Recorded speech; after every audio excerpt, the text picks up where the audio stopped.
Buenos días, les damos la bienvenida a la quinta edición del MOOC de Agroecología organizado entre el INTA de Argentina y Supagro de Francia.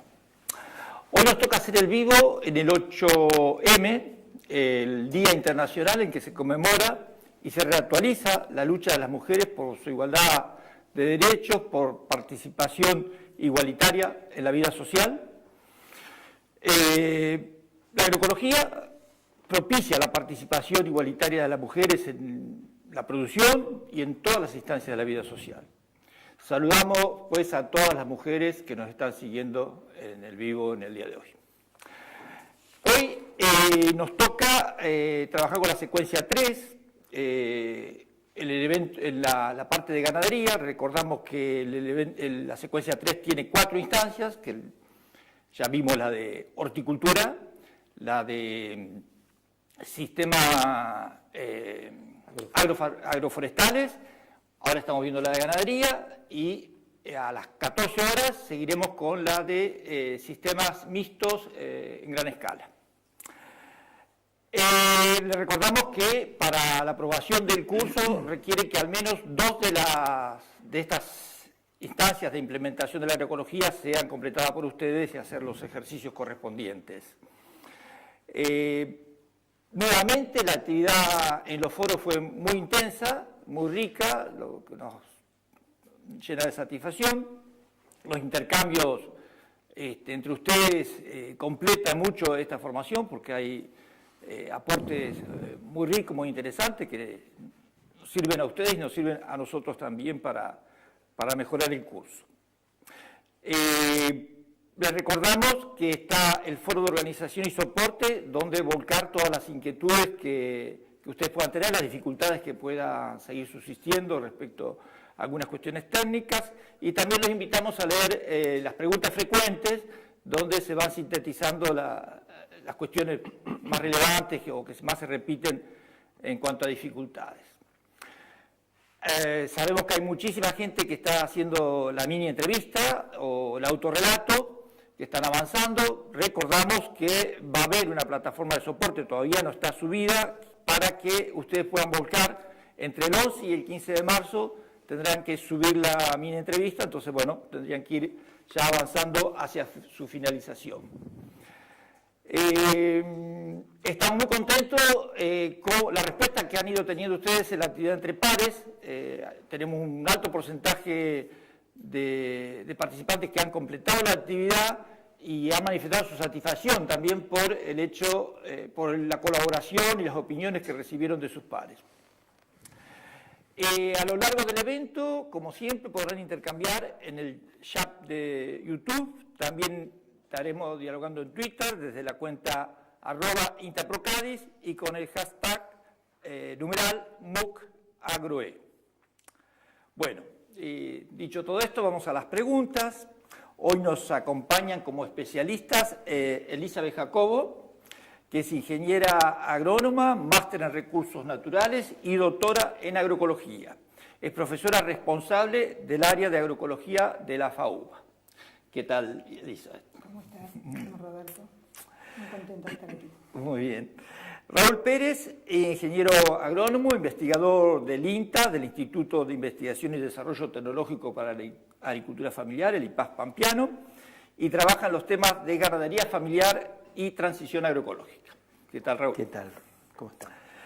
Y también nos va a acompañar a distancia desde Brasil Claudio Márquez Ribeiro, ingeniero agrónomo, doctor en desarrollo rural, profesor de la Universidad Federal do Pampa, campus Dom Pedrito, de Rio Grande do Sul, Brasil. Como cada semana tuvimos un equipo de colaboradores que sintetizó las preguntas y las opiniones que se fueron dando en los distintos foros por parte de ustedes para esta secuencia de ganadería. Como anticipamos, muchas inquietudes fueron respondidas entre ustedes y eso está buenísimo porque hace a esta comunidad de conocimiento que plantea la agroecología justamente. Hay preguntas que no vamos a alcanzar a contestar en el foro porque corresponden a la secuencia próxima, por ejemplo, las que tienen que ver con políticas, transición agroecológica, Y algunas que no alcancemos a responder. De todas maneras, los especialistas van a seguir viendo la participación de ustedes y respondiendo en el propio foro, porque va a haber inquietudes que van a surgir inclusive después de esta secuencia en vivo, así que los profesores seguirán viendo dónde importa su participación. Bueno, y vamos a las preguntas directamente. Para Elizabeth, en primer lugar. Muchos de ustedes han planteado inquietudes sobre las consecuencias ambientales asociadas a la ganadería, en particular la contribución de la ganadería a la producción de gases de efecto invernadero. ¿Qué nos podés decir, Elizabeth, en relación a este tema? ¿La ganadería es culpable o inocente en esta temática? Bueno, para contestar esto tengo que irme unos años atrás, pocos, al año 2006. En ese año sale un documento de la FAO denominado La larga sombra del ganado, donde en ese documento, y con la incidencia que tiene la FAO en el mundo académico, etc., dice que la ganadería es responsable del 18% de los gases de efecto invernadero producidos en el mundo. Eso en ese momento era más, ese cálculo, hecho por científicos por supuesto, investigadores o lo que sea, era más de lo que producían los autos, todos los autos a nivel global en el mundo. Desde ya esto generó mucha inquietud, generó que la ganadería empezara a verse realmente como una verdadera amenaza. Sin embargo, unos pocos años después, muy poquitos, volvió a hacerse ese cálculo. Lo hizo la Agencia de Protección Ambiental de Estados Unidos, también científicos, investigadores, y ese cálculo dio algo así como que la ganadería era responsable del 3% de los gases de efecto invernadero producidos por el hombre. ¿Por qué esa diferencia? Esa diferencia abismal, que además quedó grabado en el imaginario colectivo el primer número y no el segundo, se debió a severos errores de cálculo en la primera instancia. Y esos errores de cálculo tuvieron que ver con que se consideró que para hacer ganadería era necesario la deforestación, la transformación de la tierra, en toda la superficie del globo. Ahí hay un error abismal porque definitivamente no es necesario. Claro. La verdad que no voy a contestar esta pregunta que yo misma voy a hacer, pero qué curioso que justo en el momento donde el modelo agroindustrial y de modernización venía cabalgando y venía fuerte y se necesitaban tierras para avanzar con el modelo, se necesitaban tierras para agrocombustibles, saliera esta información. No contesto, es solo una pregunta que nos dejó picando. Y bueno, y retomando con el tema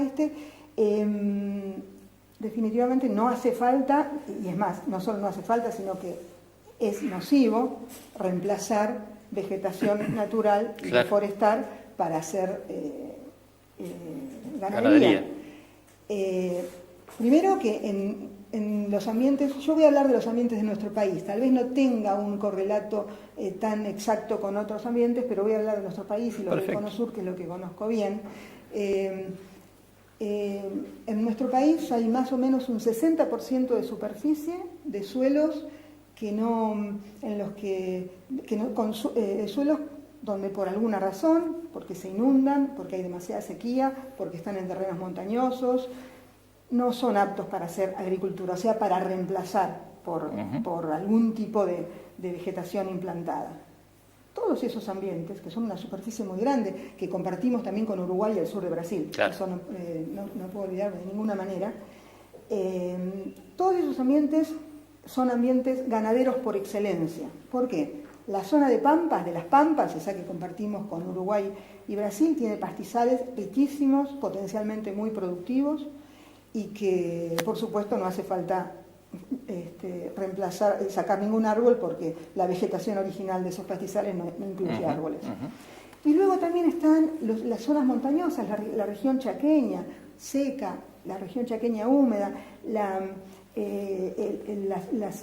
zona de sabanas. En esas zonas, especialmente en las más secas, hay un tapiz herbáceo importante que se puede utilizar con ganadería, e inclusive en las zonas húmedas donde hay monte cerrado, hoy estamos haciendo pruebas de ganadería sin reemplazo con resultados muy interesantes. Sin reemplazo de la vegetación, no solo sin sacar árboles, sino sin reemplazo de la vegetación herbácea o arbustiva. Bueno, entonces esto nos lleva tangencialmente nos lleva a decir que la ganadería hecha adecuadamente. ¿Qué significa hecha adecuadamente? Con un buen manejo del pastoreo. Yo no me voy a hablar de eso porque tengo entendido que uno de los panelistas, que es el ingeniero Claudio de Brasil, va a hablar pastoreo. Mucho sobre pastoreo. Entonces yo no voy, lo único que voy a decir es que los sistemas nativos con un buen manejo del pastoreo, que ya Claudio va a desarrollar qué significa ese buen manejo del pastoreo, son sistemas que garantizan la heterogeneidad ambiental, la biodiversidad y que proveen de servicios ecosistémicos. Uno de los cuales es sumamente importante cuando hablamos de balance de gases de efecto invernadero. Porque hay secuestro de carbono. Exactamente. El servicio que los pastizales y los tapices herbáceos de los sistemas boscosos ofrecen es el de captación de carbono en los suelos. Y acá quisiera, como para terminar esta parte de la pregunta, quisiera volver a ese documento de la FAO y a esa idea tan negativa de la ganadería que se formó a partir de eso.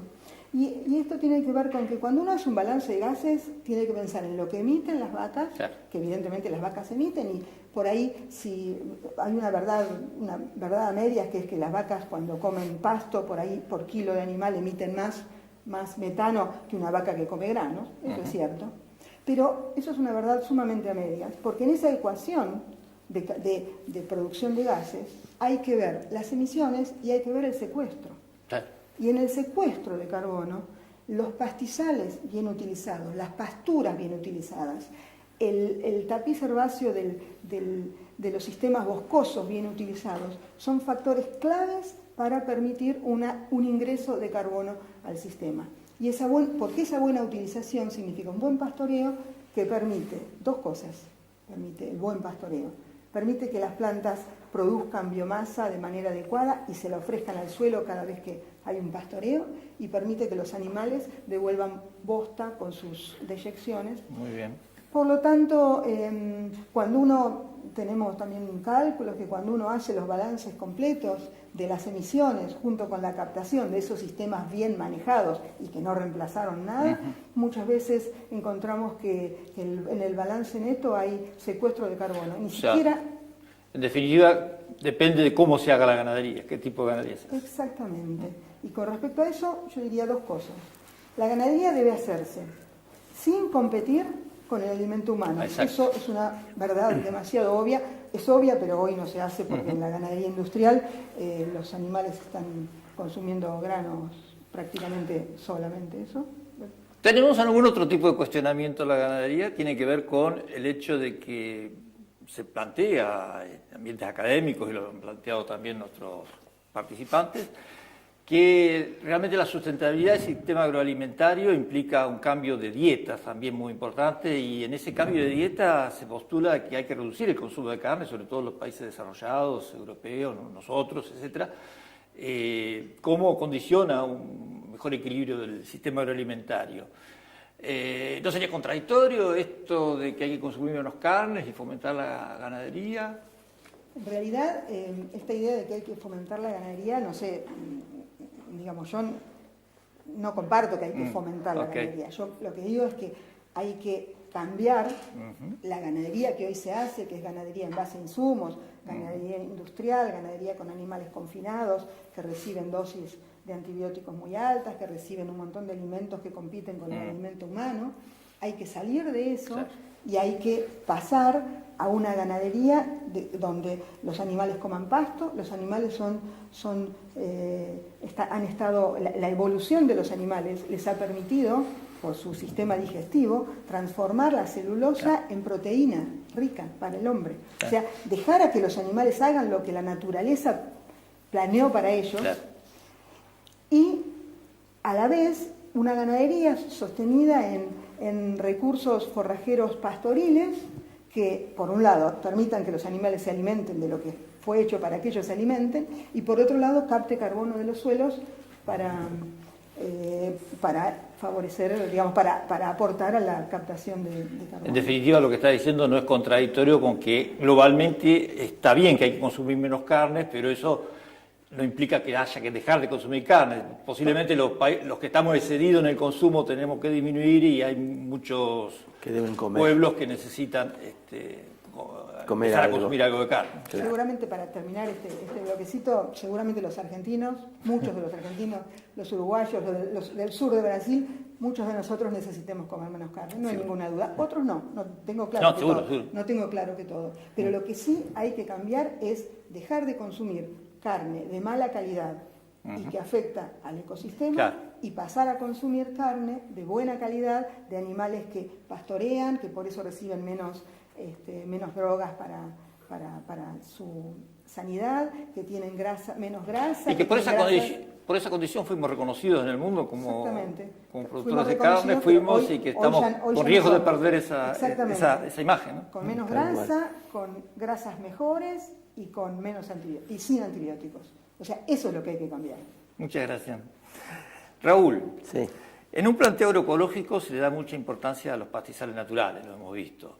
¿Y qué rol cumple las especies forrajeras cultivadas?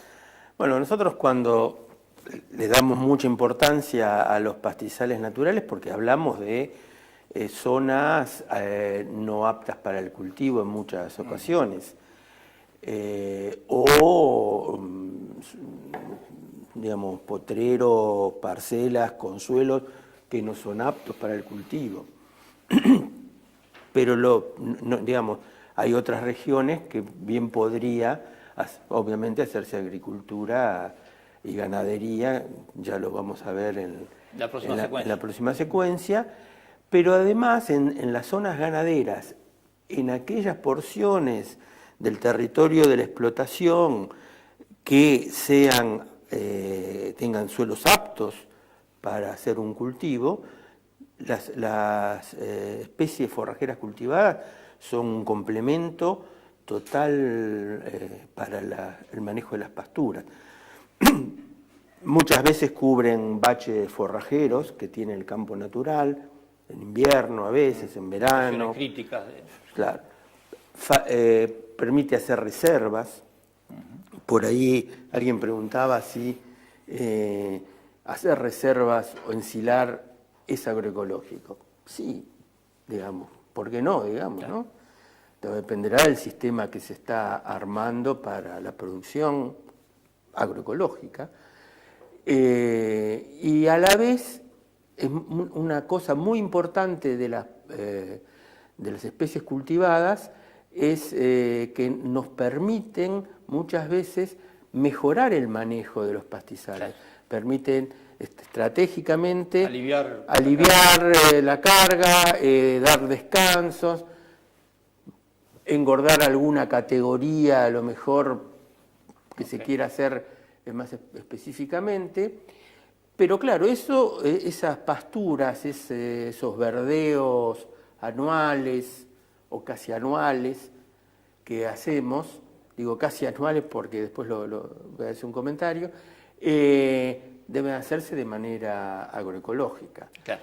Debe hacerse aumentando la biodiversidad cultivada, es decir, pasturas realmente polifíticas, no ir a pasturas de una o dos especies, sino realmente polifíticas donde cada especie vaya encontrando su nicho. Uh-huh. Y los verdeos, nosotros hemos tenido muy buenas experiencias por ejemplo, avenas con vicia, con trébol rojo, o raigrases, incluso con resiembras, que hacen que ese verdeo anual se convierta en una pasturita corta, y siempre con un manejo adecuado del pastoreo, ¿no? Muy bien. En definitiva, no es una oposición, es un complemento del cultivo. Pero me da esto pie también para hablar de las malezas y la ganadería. Ah, sí. Adelante. Porque normalmente, digamos, ¿qué es maleza en la definición tradicional? Es un vegetal que está donde nosotros no queremos que esté. Ahora, las vacas, los rumiantes, las ovejas, ¿no?, tienen la capacidad de digerir un montón de especies, comen muchísimas especies, por lo cual no necesariamente muchas son malezas. Yo diría que para la ganadería malezas son las especies tóxicas que el ganado no come, porque hay especies tóxicas que comen y que son tóxicas, como casi la mayoría de las forrajeras, que en algunas circunstancias pueden ser tóxicas. Pero hay especies que son tóxicas y el ganado no come. Y solo come cuando sufre hambre, es decir, algún problema de manejo, o cuando tiene una depravación del gusto por algún desorden fisiológico. Hay doy este ejemplo, una especie que nosotros estamos viendo en el norte de la provincia de Buenos Aires, en un campo experimental del INTA, que es el Amimajus, bisnaguilla, apio cimarrón, que fue forrajera en algún momento, ¿no?, en la provincia del Entre Ríos, se vendía semillas. Después, por esto de la modernidad y de usarse otro tipo de pastura, se dejó. Pero a la vez aparece de maleza de los cultivos, pero la vaca la come perfectamente. Claro. Y esa también figura en la lista de especies tóxicas. Pero no lo es para la vaca. Pero no lo es. En estado de floración produce fotosensibilización en los morros de las vacas, o sea, de los terneros en realidad, que no tienen pigmentación. Pero eso se da a veces. Y si tienen pigmentación, no ocurre.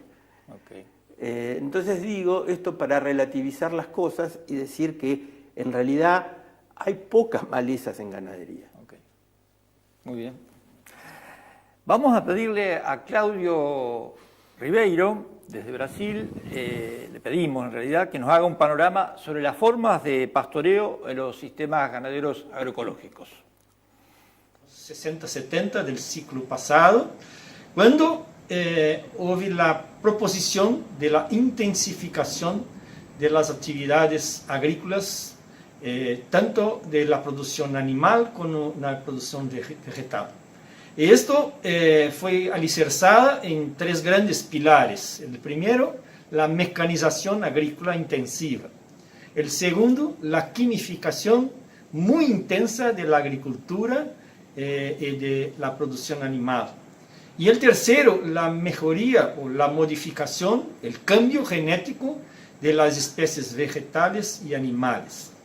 Y con esto se ocurrió una gran modificación, una intensa modificación en la agricultura del mundo, que tuvo como una principal foco el cambio para la intensificación y la modernización. O sea, aquellos productores que se interesaban por la producción más intensiva y se integraron intensamente al proceso de la modernización.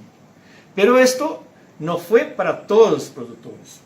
Entonces, la modernización tenía como una gran proposición la sustitución, el distanciamiento, la separación de la producción agrícola de los recursos naturales. O sea, la sustitución de los recursos necesarios para la producción vegetal y animal por insumos externos no decorrentes de la producción de la naturaleza. Y esto fue un proceso que tuvo muchos resultados del punto de vista técnico-productivo, con gran crecimiento de la producción agrícola y animal, del punto de vista social, con gran disminución de la necesidad de la mano de obra, entonces por eso con éxodo, una salida muy grande de las personas del campo. Y el tercero fue a algunos problemas graves decorrentes de la modernización y del medio ambiente. Y esta producción intensiva que se espalhó por el mundo todo, tuve muchos resultados favorables y se tornó hegemónica sobre la producción internacional de alimentos. Pero en nuestra región, en el Pampa especialmente, en la ganadería de carne, esta modernización no se completó enteramente. O sea, muchos productores no consiguieron se integrar en la producción moderna y mantuvieron su producción a partir de una intensa relación con los recursos naturales. Y esta es hoy una búsqueda de toda la humanidad de un retorno de la producción más de acuerdo con los recursos ambientales, con más disminución de uso de insumos externos y con más sustentabilidad social. Entonces, lo que nosotros estamos hablando es que en la Pampa uruguaya, argentina y brasileña, muchos productores jamás fueron modernos, jamás consiguieron implantar la modernidad y permanecieron entonces con un sistema altamente intensivo en el uso de los recursos naturales, a partir de la producción de los campos naturales de la Pampa gaúcha. Y esta modernización llamada incompleta, ahora es aquella que los nuevos sistemas productivos, donde está la producción agroecológica, busca sus ojos para intentar verificar cómo que, sin se modernizar intensamente, se puede sobrevivir y sustentarse. Entonces, lo que se puede decir que los productores de la Pampa, de la ganadería de carne, por más atrasados que sean, son aquellos que están a frente de un proceso de transición agroecológica, sea ella pelo uso de los recursos naturales, sea porque o uso de baja cantidad de insumos externos.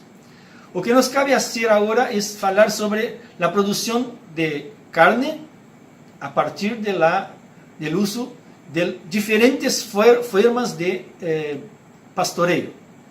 Y rápidamente podemos decir que tenemos tres grandes formas de pastoreo. Lo pastoreo extensivo, donde los animales se deslocan de los potreros, así como van atrás de la comida por su propia voluntad. El segundo, el pastoreo rotativo, donde son divididos por cercas, por alumbrados, los campos para que los animales se submetan a los pastoreos apenas donde los productores lo quieren y por lo tiempo que lo quieren. Y también tenemos un pastoreo racional voisin, que tiene varias leyes que rigen, son pastoreos rotativos que tienen las leyes que los rigen como una forma de respeto, primero, al suelo, a la microfauna, a la microvida del suelo y a los pastos, y que toda la forma de hacer la rotatividad del ganado se da a partir del campo y del suelo. Segundo, el uso, una idea de que se preserva y se mejora la sanidad animal, porque los animales están siempre cambiando de campo, de potrero, y están siendo para potreros más limpios con la sanidad animal. Y también tenemos, fechando lo que quiero decir a ustedes, una relación intensa con lo que propone la agroecología, que tiene a ver con disminución de uso de insumos externos, una relación, una vuelta a una relación más intensa con respecto a los recursos naturales y también con un gran fortalecimiento social de las personas que así trabajan. Entonces, la provocación que me hicieron los coordinadores del curso puede ser que tenemos en las manos un grupo de productores que trabajan intensamente con el recurso natural y especialmente con el pastoreo racional voisin. Yo vivo en Bagé, es la ciudad de la frontera del Rio Grande do Sul con Uruguay, donde se vivió por muchos años acá un grande pesquisador y productor rural, Dr. Nilo Ferreira Romero, que fue uno de los grandes precursores del pastoreo voisin en la América. Algunas veces estuve con él y preguntaba, pero doctor Nilo, si es tan bueno, ¿por qué no hay un crecimiento del pastoreo racional voisin en el Brasil, en el mundo y en Rio Grande do Sul? Y que él me decía, el problema es que nosotros achamos que hacerlo más fácil, y lo más fácil es traer tecnologías homogéneas de fuera, que podemos trabajar con una o dos especies controladamente con sus recursos externos. Y lo pastoreo racional voisin, así como lo prega la agroecología, es muy más complejo, exige más conocimiento, pero tiene resultados más interesantes desde el punto de vista de la sociedad, del ambiente, de la economía y de la naturaleza. Muchas gracias. Buenos días, mi nombre es... Raúl, Sí. para pasar de un sistema de prácticas intensivas de producción a un sistema agroecológico, ¿cuál es el tiempo que se requiere para que los servicios ecosistémicos se manifiesten en plenitud? Es muy difícil dar una respuesta tanto tiempo. Yo digo, como tantas veces uno dice en agronomía, depende. Depende. Porque eso depende de los suelos, del clima. Entonces, en una región más seca va a tardar más que en una más húmeda o más fría, más que en una templado cálida. Entonces, eso depende. Depende de cómo salimos, o cómo empezamos realmente esa intensividad presunta de la actividad anterior, claro. De que, por ejemplo, si nosotros partimos en un campo que se hacía agricultura en un monocultivo y no hay divisiones, hay un solo lote, es una situación extrema, muy difícil. Ahora, cuando nosotros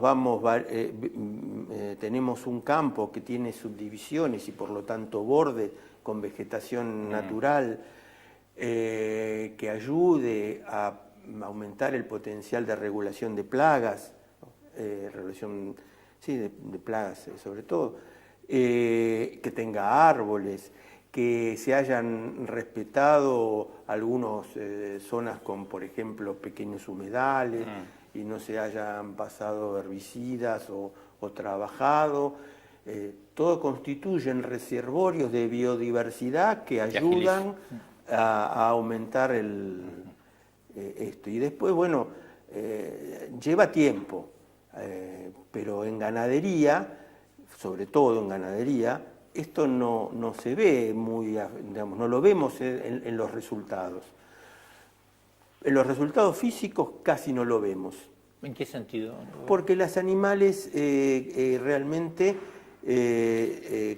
aprovechan todo tipo de vegetación. Por otro lado vemos, bueno, hay menos insumos. Los resultados económicos entonces desde el vamos son iguales o mejores, okay. Y los resultados físicos normalmente no varían grandemente, salvo que comparemos con un nivel altísimo de productividad. O sea, en la transición, aunque todavía no estés en el óptimo de servicios ecológicos, digamos, ya empezás a mejorar. Absolutamente, uno ya enseguida puede empezar a mejorar.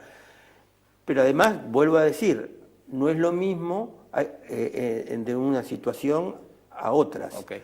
¿no? Sí. Depende mucho de dónde partimos. Depende muchísimo de dónde partimos y en qué región nos encontremos. Hay que analizar cada situación. Cada situación, claro. Muy bien, gracias. ¿A qué factores atribuís el hecho de que no se generalicen más estas propuestas de ganadería basada en la agroecología? Digamos, se plantea las virtudes que tendría esto y decís, bueno, ¿por qué entonces no se generaliza más en regiones como la Cuenca del Salado, por ejemplo? Bueno, con eso también hay que remontarse al pasado reciente. Ya que me sugerís hablar de la cuenca, voy a usarlo como ejemplo, pero eso se puede generalizar a otros lugares perfectamente. El modelo de agricultura que se fue desarrollando en los últimos 20 años en el país, de agricultura continua, de sojización, el modelo que expulsó a las pasturas de los sistemas productivos, hizo que, digamos, hasta en los lugares como la Cuenca del Salado, que son lugares... Por ahí podríamos aclarar para la gente que nos está siguiendo de otros países qué es la Cuenca del Salado, o mínimamente, perfecto, un mínimo... Sí, cómo no. La Cuenca del Salado es una parte de la región pampeana que se diferencia del resto de la región pampeana. Es como una gran palangana, o sea, una zona que acumula agua en el centro oeste de la cuenca. Okay. O sea que es una región donde predominan los pastizales naturales. Perfecto. Y fue una región, por eso fue una región ganadera, típicamente ganadera. Pero inclusive en esa región típicamente ganadera, la sojización tuvo impacto. Tuvo impacto porque se sembró soja y otros cultivos en suelos aptos y no tan aptos, y tuvo impacto porque aumentó la carga ganadera. Entonces, este impacto en esta zona se vio claramente en muchas cosas, pero en una cosa importantísima es en el aumento del valor de la tierra y el aumento de los arrendamientos de la tierra. Esto hace que mucha gente, como el arrendamiento el arrendamiento es el alquiler, uno puede dar su tierra en alquiler, mucha gente dio su tierra en alquiler y se fue a vivir a las ciudades, y mucha gente que quiere producir no puede pagar esos arrendamientos por el valor que tiene, claro, sumado a los costos, al precio de venta del ternero, que como está mediado por la compra de los feedlots es bastante bajo. ¿A qué voy con esto? A que en esta zona mucha gente se fue del campo, como en muchas otras, se ha ido del campo. Y se han ido del campo productores y se han ido del campo peones rurales. Los herederos de los gauchos de las pampas, que son los peones rurales, se han ido Y esto es una cosa sumamente importante en lo que se refiere a las limitaciones para hacer agroecología. El problema fundamental para hacer agroecología hoy en la Cuenca del Salado y en muchos otros lugares es que hay poca gente que vive en el campo, que sabe de animales.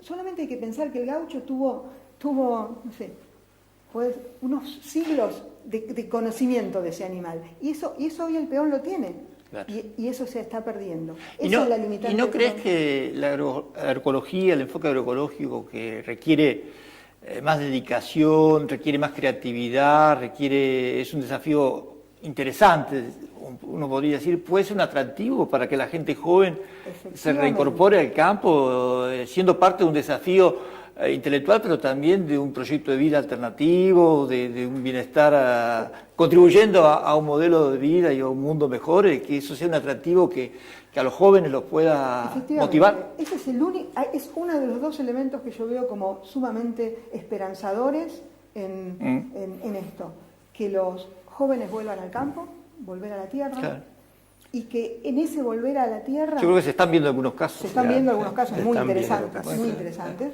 Y que en ese volver a la tierra esa conexión que se está perdiendo en la sabiduría de ese peón, de ese productor que se está yendo, que es viejo, que sea un eslabón para evitar esa pérdida. Y efectivamente se están viendo muchos casos. Esa es una. Y otra es que la gente no trabaje en soledad, como suele suceder, Claro. Sí. En los sistemas... En los Que para la agroecología es clave el grupo, el intercambio para aprender y hacer frente a los Te desafíos. podría hablar de más motivos, pero me parece que vamos a dejarlo acá. Con eso Ok. está. Hicimos bien en aclarar que era Cuenca del Salado porque nos están viendo de Chile, de Bolivia, de México, de Colombia, de Perú y de Brasil. O sea que no todos conocían lo que era la Cuenca del Salado. Sí, Está claro. muy bien que lo Yo sospecho aclaramos. que en Colombia tienen una zona parecida, que son la zona de la cuenca del Orinoco, sospecho. Ajá. Pero, Tenemos algunas preguntas que nos han pasado por el chat. Por ejemplo, ¿cómo darnos cuenta si la carne que compramos es de feedlot o basada en pastizales o en forrajes? bueno, tal vez primero te contesto un poquito. Sí, una sí. cosa Sí, antes, sí, pregunta. que es la diferencia entre una carne y otra, y después vemos cómo darnos cuenta. La diferencia es muy importante. Primero, la carne de feedlot tiene antibióticos, o algo parecido a los antibióticos que es necesario dar para que los animales digieran los granos, porque los animales no se mueran en la digestión de los granos, porque los animales los rumiantes no están preparados para eso. Entonces tienen Para una comer carga, tantos para granos. comer tantos granos. Claro. Tienen una carga de una especie de antibióticos importantísima. Uno. Luego, la carne de feedlot tiene más grasa, porque los animales engordan más rápido, y las grasas que tienen son de una calidad inferior. El perfil de ácidos grasos de la carne de pasto, siempre que los animales no coman más, esto lo aprendí hace tiempo, no coman más que un 1% de su peso, o sea, más o menos 3 kilos de grano, es de ácidos grasos adecuados.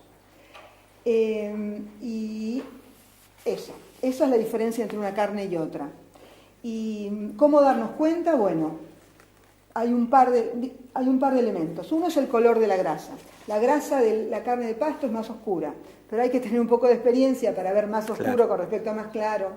Otro elemento podría ser el tamaño del corte. Cuando uno se encuentra con cortes más grandes, es más probable que sean de vaca, y a las vacas no se la ponen un feedlot por una cuestión de eficiencia y de dinero. Por lo menos en Argentina, ¿no? Bueno, y por ahí, para completar esto, tendríamos que decir que hoy en el país, desgraciadamente, más o menos, creo que ya lo dije, pero a mí es una cosa que me impresiona mucho, más o menos el 70% de la carne que estamos comiendo hoy viene de feedlot, o sea, es esta carne de baja calidad. Que sin embargo... Que a veces la gente la demanda más porque le falta cultura. Dos cosas. La gente la demanda más y al productor se la pagan más. Cosa increíble. Al productor le pagan menos la carne de pasto, más o menos un 5% menos. Bueno, ¿y cómo hacer para salir de esto? Bueno, tratar, es esencial. Hay lugares donde se puede conseguir. Hay lugares donde se puede conseguir, pocos, es más cara. Hay que admitir que es más cara hoy la carne que no es de feedlot. Hay algunos pocos lugares donde se puede encontrar carne barata, pero son pocos, son muy pocos, porque a diferencia de otros productos, la comercialización de la carne no es tan fácil como el de las verduras o de los pollos, es más compleja. Pero bueno, ahí tienen un papel fundamental los consumidores, que tienen que empezar a darse cuenta que no pueden seguir comiendo lo que están comiendo por dos razones. Una, porque se enferman ellos, y otra, porque enferman al planeta con el tema de los gases y etcétera. Muy bien. Y yo quiero agregar que es paradójico porque todo el prestigio de las carnes argentinas Sí, claro. se basó en carne a pasto. Claro. Y ahora estamos en un momento, digamos, que podríamos perder esa calidad. Pero No podemos de hacer una estrategia de recuperar esa imagen, Seguramente, seguro. orientándonos a este tipo de producción agroecológica que se Seguro. está planteando acá. No es así. Otra pregunta que tenemos de los participantes: ¿qué tan rentable es la ganadería ecológica? ¿Los productores buscan rendimiento en producto? ¿Quién quiere contestar esto? ¿Qué tan rentable es? Es un poco lo que ya estuvimos hablando. La ganadería no tiene grandes diferencias, salvo que vayamos a nivel, bueno, por supuesto, descartamos el feedlot, ¿no? Eso seguro no es agroecológico. Y otros tipos de producciones con altísimos insumos y que dan a lo mejor una productividad a la hectárea enorme. Bueno, si nos comparamos con eso, ya lo dijimos, probablemente, bueno, no lleguemos a esos niveles. De producción, pero en De rentabilidad. producción. Pero digo esto, tanto en producción, para los niveles medios y normales en las zonas ganaderas, no se diferencia la ganadería agroecológica de otro tipo de ganadería. Y por otro lado, repito, como hay menos insumos, los márgenes, los resultados son mejores. Ah, ok. Otra pregunta, la última, porque ya estamos en los horarios en el límite. ¿Por dónde empezar a hacer un sistema agroecológico? ¿Por la distribución del agua o el diseño de parcelas? ¿O por dónde? Bueno, sí, cómo no. Por la separación de ambientes homogéneos, que tiene que ver con el diseño de parcelas. La agroecología es sitio específica, eso no sé si se ha hablado, o sea, es local. Claro. Es local en muchas cosas, es local en la comercialización, pero también es local en la mirada del agroecosistema. Y eso se tiene que expresar en que nosotros, en nuestro campo, debemos separar los ambientes que son diferentes. ¿Para qué? Para darles un manejo apropiado. Entonces, esa separación significa, por supuesto, diseño de parcelas, por supuesto, agua para acceso al agua también, claro. Acceso al agua y eso es lo primero, la separación de ambientes, y lo segundo sería el manejo adecuado y apropiado de cada comunidad vegetal de acuerdo a sus requerimientos ambientales, que creo que Claudio debe haber hablado de eso. Sí, y el tema del pastoreo rotativo que planteaba Claudio en su video. Por eso el diseño de parcelas, sí. El aparcelamiento es indispensable. Muy bien, muchas gracias. Ya estamos cerrando y le recordamos que en el día de hoy estamos terminando la secuencia 3, que constituyó los 4 ejemplos de implementación de agroecología, que están, los que no los pudieron ver, están disponibles en la plataforma del MOOC. A las 14 tenemos el último, digamos, que es la secuencia relacionada con sistemas mixtos en gran escala.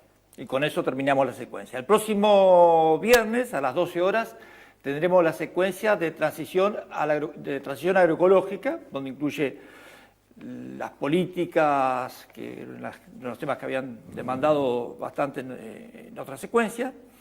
Y finalmente, el día 22 de marzo, tenemos la última secuencia, donde vamos a trabajar sobre las mini entrevistas y los autorrelatos que ustedes estarán cargando entre el 11 y el 15 de marzo, como ya habíamos anticipado. Los esperamos en un rato, a las 2 de la tarde, con el vivo de sistemas mixtos en gran escala.